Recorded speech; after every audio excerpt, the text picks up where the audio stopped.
Hello hi ಎಲ್ರಿಗೂ ನಮಸ್ಕಾರಗಳು. Magician triple ಟ್ಯಾರೋಟ್ಗೆ ಸ್ವಾಗತ. ಯಾರೆಲ್ಲ ನನ್ನ ಚಾನಲ್ನ ಲೈಕ್ ಶೇರ್ ಸಬ್ಸ್ಕ್ರೈಬ್ ಮಾಡ್ತಾ ಇದ್ರೆ ಎಲ್ರಿಗೂ ಕೂಡ ಧನ್ಯವಾದಗಳು.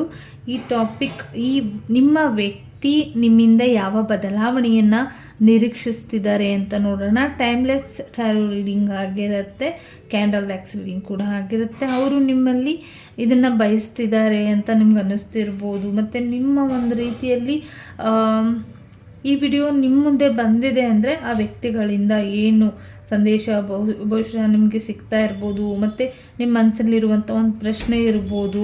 ಈ ವ್ಯಕ್ತಿ ನಿಮ್ಮಿಂದ ನಿಜವಾಗ್ಲೂ ಏನು ನಿರೀಕ್ಷಿಸ್ತಿದ್ದಾರೆ ಅಂತ ನೋಡೋಣ. ನಿಮ್ಮ ವ್ಯಕ್ತಿ ಯಾರಿದ್ದಾರೆ ಅವ್ರನ್ನ 3 ಬಾರಿ ನೆನಪು ಮಾಡ್ಕೊಳ್ಳಿ.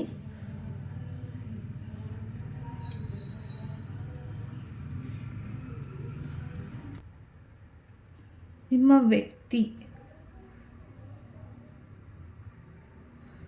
ವ್ಯಕ್ತಿ ಏನನ್ನು ನಿರೀಕ್ಷಿಸ್ತಾ ಇದ್ದಾರೆ, ಏನು ಬದಲಾವಣೆ ಬೇಕಾಗಿರ್ಬೋದು ಅವ್ರಿಗೆ, ಮತ್ತು ಅಥವಾ ನೀವು ಇದ್ದ ಹಾಗೆ ಇದ್ದರೆ ಸಾಕಾ. ಕೆಲವೊಮ್ಮೆ ನಿಮಗೆ ಕನ್ಫ್ಯೂಷನ್ಸ್ ಕಾಡ್ತಾ ಇರ್ಬೋದು. ಮತ್ತು ನಿಮ್ಮ ಸಂಬಂಧ ಏನಿದೆ ಅದರಲ್ಲಿ ಸಮಸ್ಯೆ, ಪ್ರೀತಿ ಸಮಸ್ಯೆ ಏನಾದರೂ ಕಂಡು ಬರ್ತಾ ಇಲ್ವಾ, ಏನಾದರೂ ನಿಮ್ಮ ಪ್ರೀತಿಯಿಂದ ಇಲ್ಲದೆ ಇರೋದು ಕೂಡ ಈ ಸಂಬಂಧದಲ್ಲಿ ಏನಾದರೂ ಒಂದು ಕಾರಣ ಇರ್ಬೋದಾ. ಮತ್ತು ಒಬ್ಬರನ್ನೊಬ್ಬರು ಅರ್ಥ ಮಾಡ್ಕೊಳ್ಳೋದಕ್ಕೆ ಏನಾದರೂ ಸಮಸ್ಯೆ ಆಗಿರ್ಬೋದಾ. ಮತ್ತು ಈ ವ್ಯಕ್ತಿ ಮನಸ್ಸಿನ ಬಗ್ಗೆ ಯಾವ ನಿರೀಕ್ಷೆಗಳು ಇರ್ಬೋದು. ಮತ್ತು ಈ ಒಂದು ವಿಶೇಷವಾಗಿರುವಂಥ ಬದಲಾವಣೆ ಏನಾದರೂ ಬಯಸ್ತಾ ಇದ್ದಾರಾ ಅನ್ನೋ ಒಂದು ಕನ್ಫ್ಯೂಷನ್ಸ್ ನಿಮಗೆ ಇರ್ಬೋದು. ಯೂನಿವರ್ಸ್ನ ಈ ಸಂಬಂಧಕ್ಕೆ ಈ ಬಗ್ಗೆ ಯಾವ ಒಂದು ಮಾರ್ಗದರ್ಶನ ನೀಡ್ತಾ ಇದ್ದಾರೆ ಅಂತ ನೋಡೋಣ. ಒಂದೊಂದಾಗಿ ನೋಡೋಣ. ಈ ರೀಡಿಂಗ್ ನಿಮಗೆ ಒಂದು ಜನರಲ್ ರೀಡಿಂಗ್ ಆಗಿರುತ್ತೆ. ನಿಮಗೆ ಅನ್ವಯ ಆದರೆ ಮಾತ್ರ ನೀವು ಇದನ್ನು ತಗೊಳ್ಬೋದು, ಇಲ್ಲ ಅಂದರೆ ದಯವಿಟ್ಟು ಇದನ್ನು ಅಲ್ಲೇ ಬಿಟ್ಬಿಡಿ. 1 2 3 ಒಂದು ಕ್ಷಣ ಕಣ್ಮುಚ್ಚಿ ಆಳವಾದ ಉಸಿರನ್ನ ತಗೊಂಡು ಯೂನಿವರ್ಸ್ ಈ ವ್ಯಕ್ತಿಯ ಮನಸ್ಸಿನಲ್ಲಿ ಏನಿದೆ ಅಂತ ಸ್ಟಾರ್ಟ್ ಮಾಡೋಣ.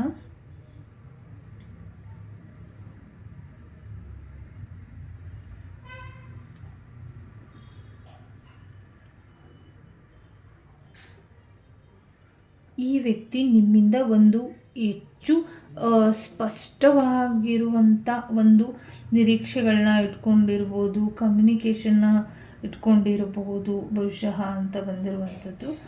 ನಿಮ್ಮ ಮನಸ್ಸಿನಲ್ಲಿ ಭಾವನೆಗಳು, ನಿಮಗೆ ಹೇಳಲಾಗದೆ ಇಟ್ಕೊಂಡಿರುವಂಥ ವಿಚಾರಗಳು ಇರ್ಬೋದು, ಅಥವಾ ನೋವಾಗಿರುವಂಥದ್ದು, ನನಗೇನೂ ಆಗಿಲ್ಲ ಅನ್ನೋ ರೀತಿಯಲ್ಲಿ ಹೇಳ್ತಿರ್ಬೋದು.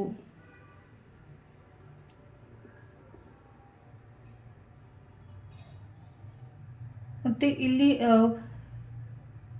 ಈ ಮನಸ್ಸಲ್ಲಿ ಕಂಟ್ರೋಲಲ್ಲಿ ಏನೋ ಒಂದು ಊಹಿಸ್ಕೊಳ್ತಾ ಇದ್ದಾರೆ, ಅಂದರೆ ಏನೋ ಒಂದು ಅಂದ್ಕೊಳ್ತಿದ್ದಾರೆ. ಬಟ್ ಅದನ್ನು ಸಮಯ ಬಂದಾಗ ತಿಳಿಸುತ್ತೆ ನಿಮಗೆ ಅಂತ ಕೂಡ ಬರ್ತಾ ಇರುವಂಥದ್ದು. ಸದ್ಯಕ್ಕೆ ಶಾಂತವಾಗಿರಿ ಮತ್ತು ಗೌರವದಿಂದ ಇರಿ. ಏನೇ ಒಂದು ಸಂಬಂಧಗಳಾಗಿರ್ಬೋದು ಅದು ತುಂಬಾ ಸ್ಟ್ರಾಂಗ್ ಆಗಿರುವಂಥದ್ದು. ಒಬ್ಬ ವ್ಯಕ್ತಿ ಆಗಿರ್ಬೋದು, ಇಲ್ಲಿ ಒಂದು ಸ್ಟ್ರಾಂಗ್ ಆಗಿ ನಿಮ್ಮ ವ್ಯಕ್ತಿಗಳಾಗಿರ್ಬೋದು ಒಂದು ರೀತಿಯಲ್ಲಿ ಅದು ಸಂಬಂಧನ ಗಟ್ಟಿ ಮಾಡ್ಕೊಳ್ಳೋದ್ರ ಕಡೆ ಹೆಚ್ಚು ಫೋಕಸನ್ನು ಮಾಡಿ ಅಂತ ಇಲ್ಲಿ ಬರ್ತಾ ಇರುವಂಥದ್ದು.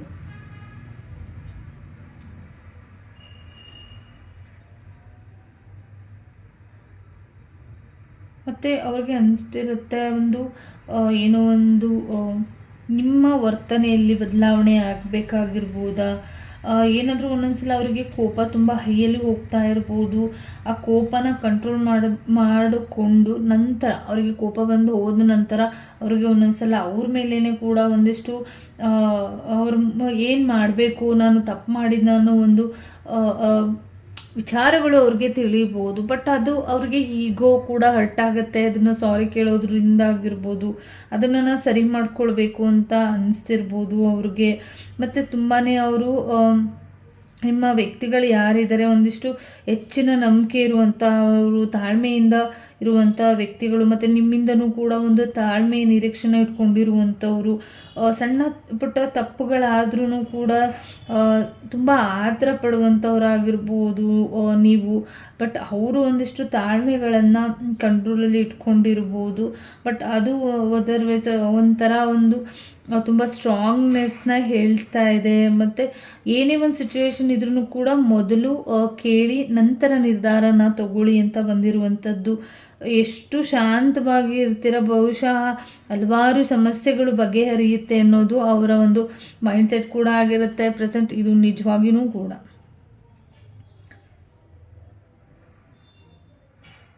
ನಿಮ್ಮಿಬ್ಬರ ಮಧ್ಯೆ ಒಂದಿಷ್ಟು ಅವರು ಏನೋ ಹೇಳ್ತಿದ್ದಾರೆ ಅಂತಂದರೆ, ಇಲ್ಲ ನೀವು ಅವ್ರಿಗೆ ಏನಾದರೂ ಶೇರ್ ಮಾಡ್ತಾ ಇದ್ದೀರಾ ಅಂದರೆ ಖಂಡಿತವಾಗ್ಲೂ ಶಾಂತವಾಗಿ ಇಬ್ಬರೂ ಕೇಳಬೇಕಾಗಿರುವಂಥದ್ದು.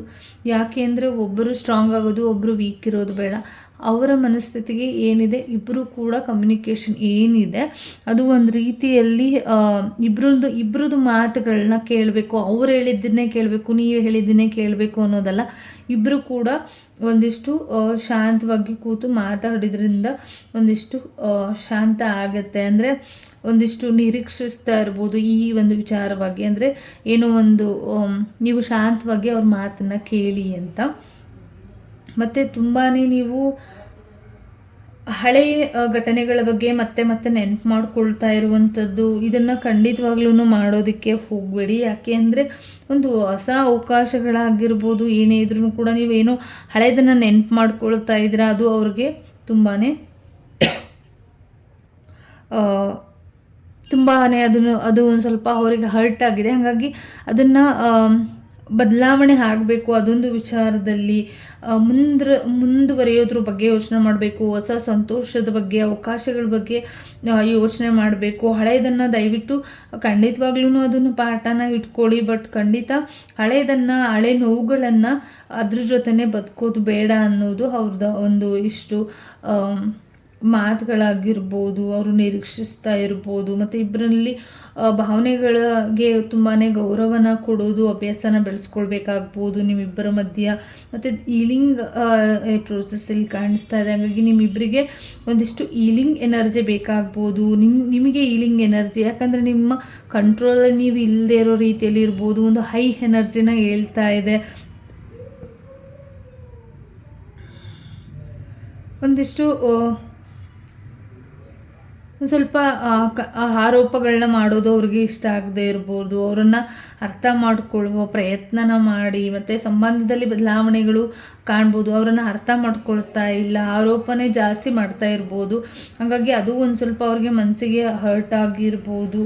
ನೀವು ಮಾತನಾಡುವಾಗ, ಏನಾದರೂ ಕೇಳುವಾಗ ದಯವಿಟ್ಟು ತಾಳ್ಮೆಯಿಂದ ಕೇಳೋದ್ರಿಂದ ಈ ಸಂಬಂಧ ಒಂದು ಗಟ್ಟಿಯಾಗಿ ಉಳ್ಕೊಳ್ಳುತ್ತೆ. ಮತ್ತು ಒಂದು ಗೌರವನೂ ಕೂಡ ನಿಮ್ಮ ಮೇಲೆ ಬರ್ಬೋದು.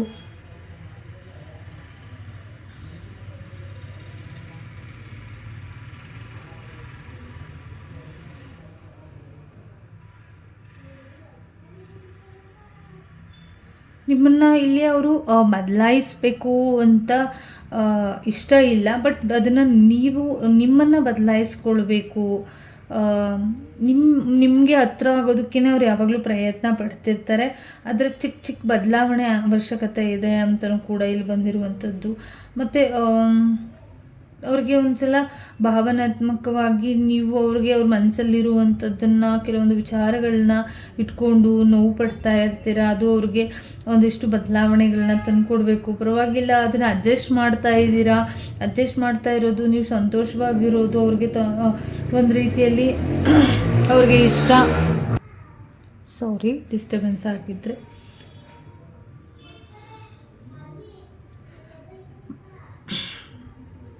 ಯೂನಿವರ್ಸ್ ಇಲ್ಲಿ ನಿಜವಾಗಿರುವಂಥ ಭಾವನೆಗಳ ಬಗ್ಗೆ ಅರ್ಥ ಮಾಡ್ಕೊಳ್ಳಿ. ಖಂಡಿತವಾಗ್ಲೂ ಕೂಡ ಒಂದು ಹಳೆಯ ಜಗಳಗಳು, ಹಳೆಯ ನೆನಪುಗಳು, ಹಳೆಯ ನೋವುಗಳು ಅವ್ರಿಗೆ ತುಂಬಾ ಅದನ್ನು ಹೇಳಿ ಅದನ್ನು ನಿಮ್ಮಿಬ್ಬರ ಮಧ್ಯೆ ಒಂದಿಷ್ಟು ಮನಸ್ಸಿಗಾಗುವಂಥ ನೋವುಗಳನ್ನ ಮರೀರಿ ಅಂತ ಕೂಡ ಬಂದಿರುವಂಥದ್ದು. ಹಳೆಯ ನೆನಪುಗಳು ಏನಿದೆ ಆ ಅನುಭವದಿಂದ ಏನೋ ಒಂದು ಕಲ್ತಿರ್ತೀರ, ಬಟ್ ಹಳೆಯದನ್ನು ದಯವಿಟ್ಟು ಮರೆತು ಇನ್ನು ಮುಂದಿನ ದಿನಗಳಲ್ಲಿ ಹೊಸದಾಗಿ ನಿಮ್ಮ ಜೀವನ ಆಗಿರ್ಬೋದು, ಸಂತೋಷ ಏನು ನಿಮಗೆ ಬೇಕಾಗಿರುತ್ತೆ ಅದ್ರ ಕಡೆ ಹೆಚ್ಚು ಫೋಕಸ್ ಮಾಡಿ ಅಂತ ಬಂದಿರುವಂಥದ್ದು. ಮತ್ತು ಹಳೆಯದನ್ನು ಬಿಟ್ಟು ಒಂದು ಹೊಸ ಜೀವನದ ಕಡೆ ಹೆಚ್ಚು ಗಮನನ ಕೊಡಿ. ಖಂಡಿತವಾಗ್ಲೂ ಅವರು ಪ್ರಾಮಾಣಿಕವಾಗಿ ಒಂದು ಕಾಳಜಿನ ತೋರಿಸ್ತಾರೆ, ತುಂಬ ಒಳ್ಳೆಯವರು ಕೂಡ ಇರ್ತಾರೆ ಇವರು ಅಂತ ಬಂದಿರುವಂಥದ್ದು. ನಾವು ಒಂದು ಒಳ್ಳೆ ಗುಣಗಳನ್ನ ಬದಲಾಯಿಸಬೇಕು ಅಂತಂದರೆ ನಮ್ಮಲ್ಲಿರುವಂಥ ಒಂದು ಒಳ್ಳೆ ಕ್ಯಾರೆಕ್ಟರನ್ನ ತೋರಿಸ್ಬೇಕಾಗತ್ತೆ. ಹಾಗಾಗಿ ಒಂದಿಷ್ಟು ಬದಲಾವಣೆ ಬೇಕಾಗ್ಬೋದು ನಿಮ್ಮಲ್ಲೇ. ಅವರನ್ನು ಅರ್ಥ ಮಾಡ್ಕೊಳ್ಳಿಲ್ಲ ಅನ್ನೋ ಬೇಜಾರಿಗಿಂತ ಒಂದು ಸರಿ ಹೋಗೋದ್ರ ಬಗ್ಗೆ ಯೋಚನೆ ಮಾಡಬೇಕಾಗತ್ತೆ. ನಮ್ಮ ಗುಣಗಳ ಬಗ್ಗೆ ನಾವು ಯೋಚನೆ ಮಾಡಬೇಕಾಗತ್ತೆ. ಹಾಗಾಗಿ ಒಂದು ತಾಳ್ಮೆ ತುಂಬಾ ಇಂಪಾರ್ಟೆಂಟ್ ಆಗಿರುತ್ತೆ ಅಂತ ಹೇಳ್ತಾ ಈ ರೀಡಿಂಗ್ನ ಮುಗಿಸ್ತಾ ಇದ್ದೀನಿ. ಈ ರೀಡಿಂಗ್ ನಿಮಗೆ ಇಷ್ಟ ಆಗಿದ್ದಲ್ಲಿ ಖಂಡಿತವಾಗ್ಲೂ ಕೂಡ ಲೈಕ್ ಮಾಡೋದನ್ನು, ಶೇರ್ ಮಾಡೋದನ್ನು ಮರಿಬೇಡಿ. ದಯವಿಟ್ಟು ಶೇರ್ ಮಾಡಿ, ಸಬ್ಸ್ಕ್ರೈಬ್ ಮಾಡಿ ಅಂತ ಹೇಳ್ತಾ ಈ ರೀಡಿಂಗ್ನ ಮುಗಿಸ್ತಾ ಇದ್ದೀನಿ. ಎಲ್ಲರಿಗೂ ಕೂಡ ಒಳ್ಳೆಯದಾಗಲಿ. ಧನ್ಯವಾದಗಳು.